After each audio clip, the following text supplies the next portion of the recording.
A shelter-in-place call by the Alachua County Sheriff's Office near the Gainesville Country Club is over because deputies have one suspect in custody. David, it all started when Cross City Police and Dixie County Sheriff's deputies reported a stolen pickup truck from a mobile home. After the vehicle was spotted, Alachua County Sheriff's deputies deployed a SWAT team at roadblocks near I-75 and Southwest Williston Road.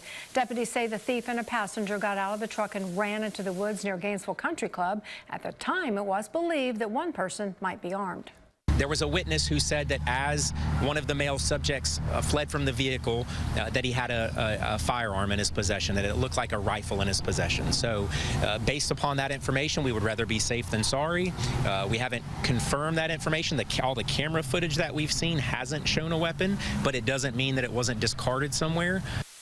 One person is being questioned. TV 20 will have an update on our social media platform.